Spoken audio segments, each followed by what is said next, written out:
Les Gunners d'Arsenal s'imposent 3 buts à 2 cet après-midi face à Liverpool. Et quel match, encore une fois, que ça soit d'un côté comme de l'autre. Les deux équipes ont tout donné. Il y a eu énormément de jeux, énormément d'intensité, des buts. Bref, sincèrement, que demander de mieux?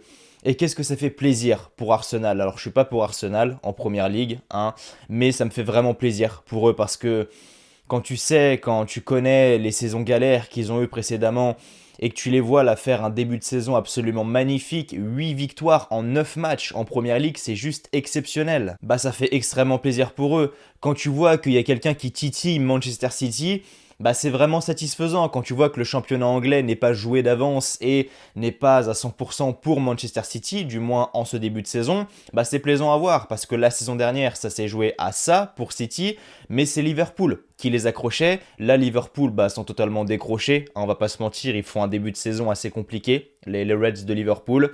Et Arsenal, justement, a pris cette fameuse place de Liverpool, du moins pour le moment.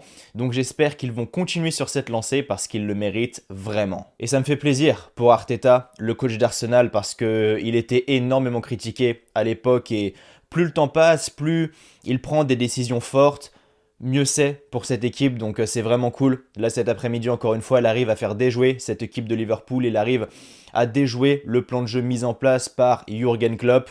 Même si Liverpool, attention, c'est pas tonitruant en ce début de saison, ça reste quand même Liverpool, ça reste quand même Jürgen Klopp aux manettes, donc c'est hyper intéressant. Et Liverpool a eu du mal à rentrer dans ce match, on l'a vu du coup dès le début du match parce qu'on a Martinelli qui marque en à peine une minute, je sais même pas si la minute de jeu était passée, peut-être c'est sur les coups de 57-58 secondes, enfin bref, le match démarre sur les chapeaux de roue, c'est Martinelli qui marque du coup. On a Saka qui récupère le ballon sur le côté droit, il joue avec Martin Odegaard au milieu de terrain, Martin Odegaard qui grappille quelques mètres dans le bon tempo au moment qu'il fallait, il arrive à la donner dans l'intervalle entre les deux défenseurs, donc entre Trent Alexander-Arnold et Joel Matip pour Martinelli qui se retrouve tout seul face à Alisson. Il conclut, le match démarre sur les chapeaux de roue et Liverpool ont très mal démarré le match, comme je le disais. On l'a vu sur cette action, tu peux pas défendre comme ça. Liverpool, on sait que c'est une équipe qui n'aime pas défendre en reculant. Là, ils ont défendu en reculant.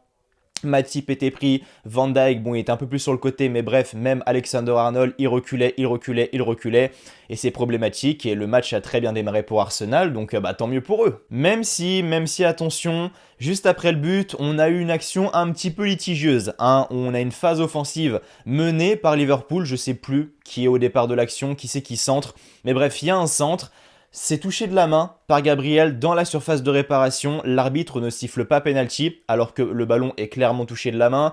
Et si le ballon, à mon avis, n'était pas dévié, il se retrouvait, à mon avis, dans les 6-8 mètres de la surface de réparation d'Arsenal.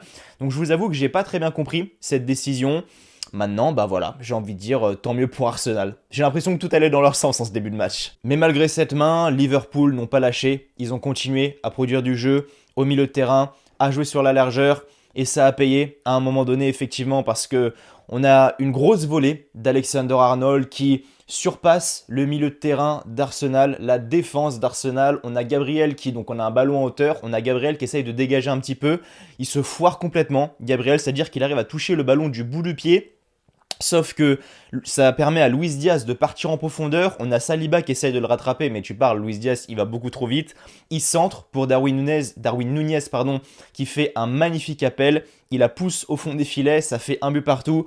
Et pour moi, c'est une erreur défensive de la part de Gabriel. Parce qu'au lieu de la dégager et au lieu de rendre service, entre guillemets, à son équipe, bah en fait, il permet à Luis Diaz de partir dans la profondeur. Et on sait que Luis Diaz est un attaquant extrêmement rapide. Et ensuite, bah, tu pars, il centre pour Darwin Nunez qui est extrêmement bien placé. Gabriel qui, du coup, a essayé d'empêcher Darwin Nunez de conclure, mais malheureusement, il n'a pas réussi, ça fait donc un but partout. Et je pensais que ça allait se terminer comme ça. Je pensais que ça allait se terminer comme ça parce que, au final, on avait un Liverpool qui dominait quand même pas mal, hein. C'est ça le pire, c'est que Arsenal faisait 1-1, ils ont du coup fait 2-1 en première période, et ça on va en parler tout de suite, mais c'est qu'Arsenal faisait pas une première mi-temps exceptionnelle, hein, on va pas se mentir, mais ils arrivent à marquer juste avant la mi-temps, 2-1, effectivement, c'est une contre-attaque qui part de leur surface de réparation, et c'est là où, voilà, ça c'est du football, c'est du beau football, c'est Thomas Partey qui dévie ce ballon de la tête pour Gabriel Jesus, qui lance, eh bien,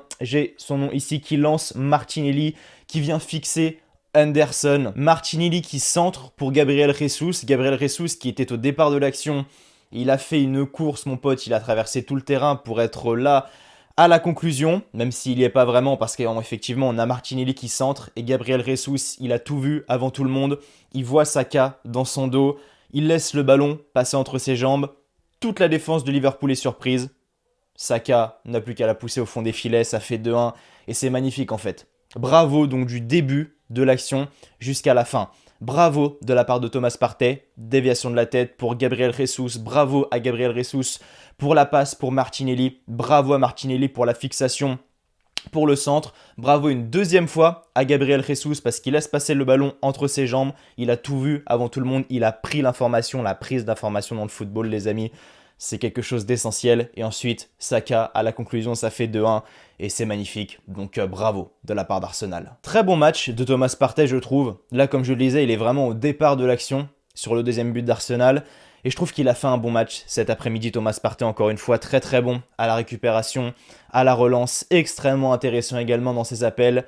Et franchement, Thomas Partey, il rassure la défense parce que dans ce dispositif mis en place par Arteta, donc qui est assez spécial, on va pas se mentir, un 4-1-4-1, c'est assez spécial.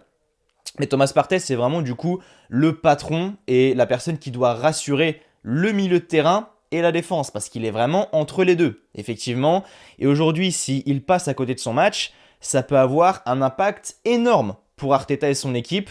Et il faut s'en rendre compte de ça. Il faut se rendre à l'évidence et se dire que si Thomas Partey passe à côté de son match, ça peut avoir un impact énorme sur l'équipe comme je le disais. Donc pour moi aujourd'hui, Thomas Partey est la pièce maîtresse de cette équipe d'Arsenal, à mon humble avis. Après il y a des joueurs exceptionnels dans cette équipe, des joueurs comme Saka, comme Odegaard, comme Gabriel Jesus, Martinelli, bref, j'en passe des meilleurs. Aujourd'hui, sur le papier, l'équipe d'Arsenal est extrêmement bonne, que ça soit individuellement ou collectivement. Mais aujourd'hui, Thomas Partey a une place importante et une place essentielle au sein de cet effectif. Début de seconde période, Liverpool réplique et égalise effectivement 2 buts partout grâce à Roberto Firmino qui est rentré à la place de Mohamed Salah, si je dis pas de bêtises. Et Mohamed Salah, oh là là, il a fait un non-match cet après-midi. Mohamed Salah, vraiment, c'est l'ombre de lui-même depuis ce début de saison. Moi, personnellement, je ne le reconnais pas du tout. Alors, je pense que, après, c'est mon avis, mon avis personnel, je pense que le départ de Sadio Mané impacte indirectement son niveau de jeu. En tout cas, c'est ce que je pense, parce que franchement, c'est l'ombre de lui-même. Mohamed Salah, et ça me fait limite mal au cœur de le voir dans une situation comme ça alors qu'il a de l'or dans les pieds. Ce mec-là, c'est un excellent joueur. Mais bref, ça profite à Roberto Firmino qui marque après une magnifique passe de Diogo Jota entre les lignes. Ça fait 2-2 et Arsenal gagne ce match 3-2 vers la fin du match. Effectivement, c'est Saka qui marque sur penalty. On a un centre. Duel entre Thiago Alcantara et Gabriel Jesus. Gabriel Jesus arrive à prendre les devants. Thiago Alcantara, en essayant de dégager, en fait, il dégage dans la jambe de Gabriel Jesus. Du coup, ça fait penalty. C'est transformé par Saka. Alisson était pourtant parti à droite, était pourtant parti du bon côté. Mais Saka a été meilleur et il offre la victoire à Arsenal. Et voilà, c'est magnifique. Il se passe quelque chose actuellement à l'Emirates Stadium. Il y a un engouement, il y a de la ferveur. Il y a quelque chose qui était perdu à Arsenal précédemment. Je ne sais pas comment l'expliquer, mais je sens qu'il se passe quelque chose au sein de ce club, quelque chose qui s'était perdu, comme je le disais, lors des années précédentes. Arsenal, ils ont connu beaucoup de galères, et les voir à ce niveau-là actuellement, ça fait extrêmement plaisir, et sincèrement, s'ils continuent sur cette lancée, parce que comme je le disais, 8 victoires en 9 matchs, c'est pas donné à tout le monde, surtout en Première Ligue, honnêtement, ils peuvent aller chercher le titre. Et je le sens bien, alors je ne veux pas leur porter l'œil, je touche du bois pour eux, mais Arsenal, je les sens bien cette année. Pour moi, le duo City-Arsenal, ça va se titiller, je pense, jusqu'à la fin, et ça va être vraiment intéressant à suivre pour le reste de la Première Ligue. Voilà les amis, c'était tout pour ce débrief du match entre Arsenal et Liverpool. Victoire 3-2 des Gunners encore une fois. Merci à vous d'avoir regardé cette vidéo, j'espère qu'elle vous aura plu. Avant de partir, n'oubliez pas de mettre un petit like, un petit pouce bleu si vous avez aimé ce que vous avez vu. Et n'oubliez pas également de vous abonner à la chaîne YouTube si vous êtes un énorme fan de foot. Cette chaîne est faite pour vous, donc n'hésitez pas, abonnez-vous. Nous, on se retrouve très rapidement pour de nouvelles vidéos. D'ici là, prenez soin de vous. Je vous souhaite comme toujours que du bonheur, que les bonnes choses. Portez-vous bien et merci à vous d'avoir regardé cette vidéo. Allez, ciao, bye bye.